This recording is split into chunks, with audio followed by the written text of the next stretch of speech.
Mesdames, Messieurs, bonjour. C'est toujours un plaisir de vous retrouver. Voici les titres du journal.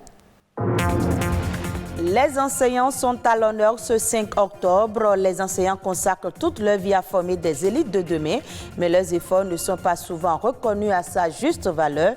Les dirigeants sont interpellés pour améliorer leurs conditions. Les start-up ont connu un début très timide au Bénin, mais depuis quelques années, plusieurs d'entre eux s'établissent sur le marché innovant du numérique. L'environnement est-il propice? On en parle. La sculpture, cette activité artistique consiste à concevoir et à réaliser des formes en volume. Découvrons les aptitudes à avoir pour être un bon sculpteur avec un spécialiste.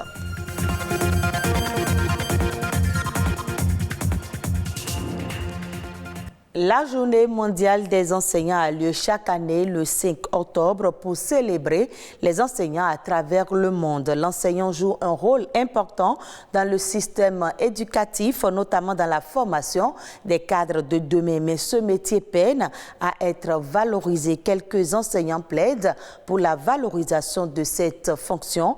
Plus de précisions dans ce reportage signé Patrick Adjagbodjo.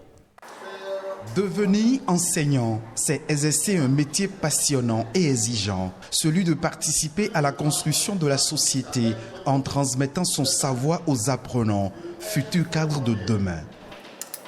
Bien noter les cours, faire les exercices. Être enseignant, c'est aussi porter à la fois deux casquettes. Il est aussi bien enseignant qu'éducateur et donc quelqu'un de très important dans la société parce qu'il est façonneur de l'avenir de l'enfant, façonneur de l'avenir de nos pays. Le métier d'enseignant est de ceux que l'on ne choisit pas par hasard ou sans y avoir été formé pour les essais. Pour alors réaliser chaque année de plus grandes performances académiques, il faut former les jeunes aspirants au métier d'enseignant. C'est le souhait de leurs devanciers. Moi, je ne veux pas que les enseignants travaillent dans des conditions aussi médiocres. Je me bats pour qu'ils aient la formation. Parce que les jeunes qui sont dans le système éducatif, pour la plupart, ceux qui sont appelés les préinsérés, qui sont sortis des universités, si vous prenez 3 coups sur 4, c'est des gens qui ont un profil universitaire. Ils ne sont pas formés pour, et donc on réclame pour eux une formation.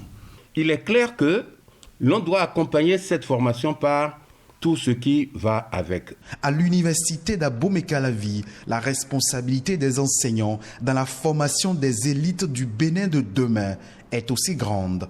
À ce propos, il est important que le corps enseignant dispose d'un effectif qualifié et important pour assurer la formation des futurs cadres. Actuellement, il y a des facultés où vous avez 1500 étudiants pour un enseignant. Nous avons un problème de pénurie d'enseignants. Ça, l'État doit nous aider en recrutant un grand nombre d'enseignants au supérieur. Au supérieur comme au secondaire et le primaire, les enseignants veulent que l'État accorde un point d'honneur à la reconnaissance de leurs mérites ainsi qu'à leurs efforts. Ce n'est pas la récompense matérielle qui importe. On ne peut pas le récompenser sur le plan matériel.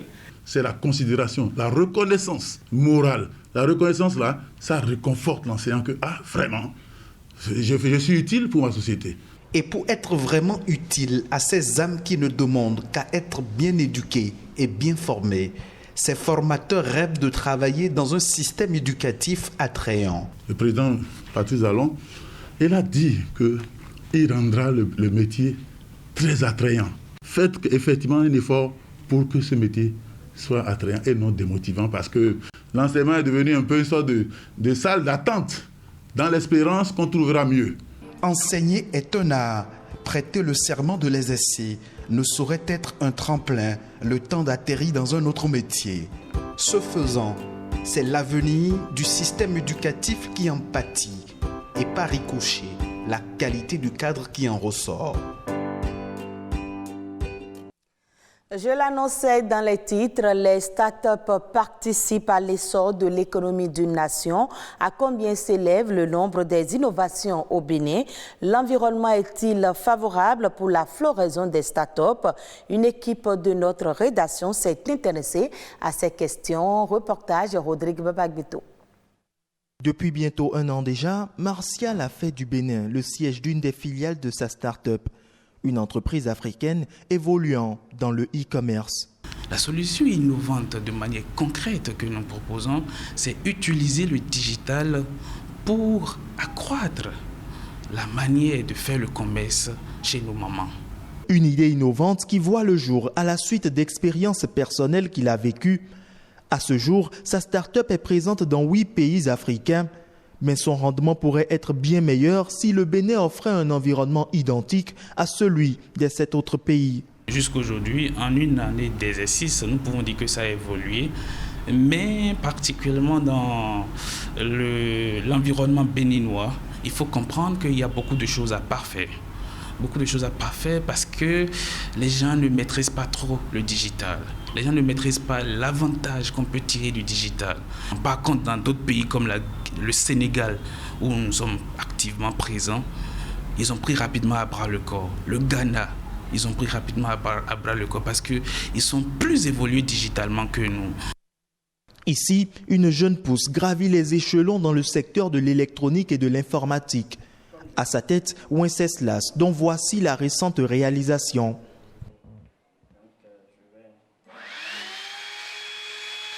Une sirène automatique fonctionnant grâce à une application installée sur smartphone est déjà utilisée dans plusieurs écoles sur le territoire. On a constaté que les surveillants doivent appuyer la sirène plus de 1806 fois dans une année, mais c'est fastidieux pour eux.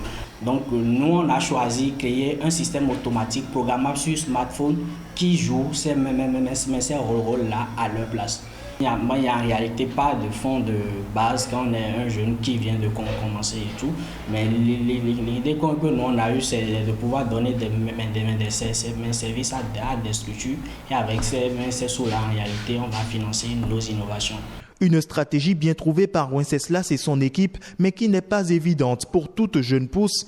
L'écosystème devrait être meilleur pour leur éclosion. En fait, ce qu'on appelle écosystème de start-up réellement, on n'a pas encore ça. En fait, et c'est ce qui fait réellement que l'émergence des start-up, on ne voit réellement pas ça. Parce que quand on parle d'écosystème en réalité, on a les Fab Labs, on a les universités, les incubateurs et tout. C'est quand toutes ces choses-là marchent ensemble que les start-up pourront aller plus loin. 7. Le gouvernement fait un effort, mais une start-up, de par sa définition déjà, c'est une entreprise, une jeune pousse. Et donc ça nécessite beaucoup d'investissement. En attendant que cela change, ces 2 start-up font leur bonhomme de chemin avec à l'esprit de grands rêves. Qui pour devenir une grande structure de conception électronique, qui pour devenir le géant du e-commerce sur le continent africain. On parle à présent de cette activité artistique qui consiste à concevoir et à réaliser différentes formes par soudure ou assemblage grâce à des matériaux divers. La sculpture, quelle est sa particularité et mieux, quelles sont les aptitudes que doivent avoir un sculpteur? Suivez plutôt.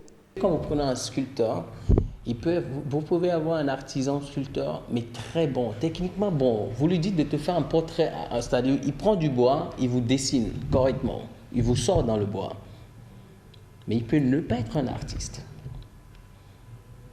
Ça ne suffit pas, la technique ne suffit pas pour confirmer que c'est un artiste. Parce qu'un artiste, c'est quelqu'un qui a un discours derrière, et il y a une démarche derrière. C'est pas celui qui pose juste un bout de bois, il est très bon, il sculpte et il pose. Ou il fait l'image de Marie, c'est un artisan. Ma première sculpture, c'était, j'avais agencé le bois flotté, le bois de pirogue, avec des bouts de plastique. C'est-à-dire, en fait, à l'époque, je faisais des visages, je faisais des moitiés visages en fait. Donc il y avait une partie d'un visage et je représentais l'œil avec des... je dirais pas de la récupération, mais tout ce que je trouvais qui peuvent donner une forme d'une bouche et d'un œil. Très sincèrement, les artistes ont besoin de visibilité. Moi, actuellement, on est un collectif, un groupe d'artistes, on a quand même des idées, des projets, mais il n'y a pas une salle d'exposition pour accueillir nos œuvres, il n'y en a pas. Déjà, commençons par là, déjà. Il faut des lieux d'exposition. Les artistes ont besoin de s'exprimer. Ce n'est pas d'aller exposer dans les 4 murs, non.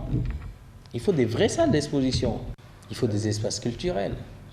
Là, ce qui va permettre à une génération, c'est-à-dire d'être déjà ancré, d'avoir cette éducation déjà, et ils vont grandir avec. Je vous invite à présent à suivre La Nation en bref qui porte la signature de Ulvaeus Balogun.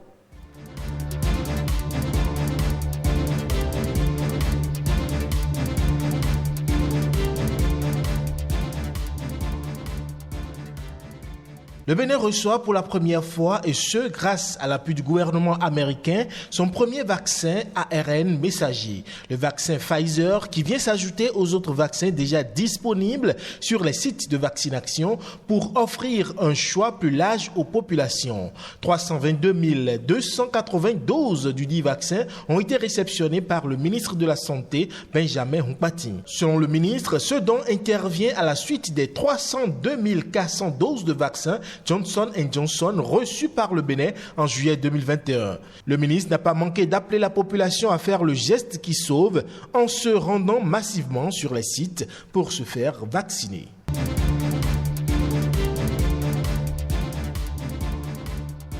La deuxième édition du mois du consommant local a été lancée le vendredi 1er octobre dernier en présence du ministre de l'Industrie et du Commerce, Shadia Alimatou Assouman. Le mois du consommant local est une recommandation de l'UEMOA qui vise à faire la promotion des produits locaux, la promotion du secteur privé régional ainsi que l'intensification des échanges intracommunautaires. Pour la ministre Shadia Alimatou Assouman, cette édition va permettre de poursuivre les échanges sur l'état des lieux de la consommation des produits made in Bénin, de présenter les forces de la production locale, la dynamique du circuit de distribution et les mesures régaliennes en matière de sécurité sanitaire des produits locaux. Il sera aussi question du rôle des acteurs financiers dans l'essor du consommant local et des dispositions réglementaires pour amoindrir les risques de leurs investissements.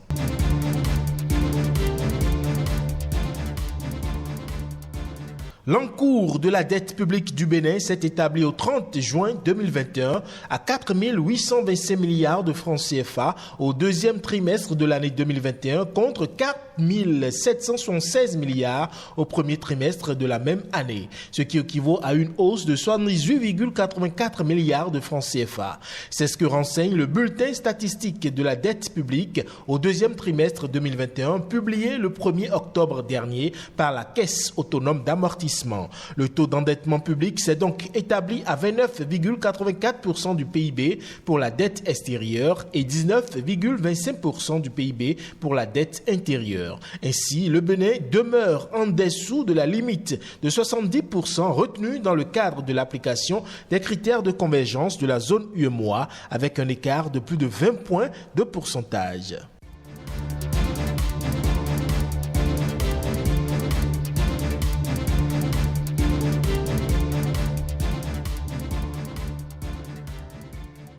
Actualité hors du Bénin, récolte maison, vêtements, manuels scolaires.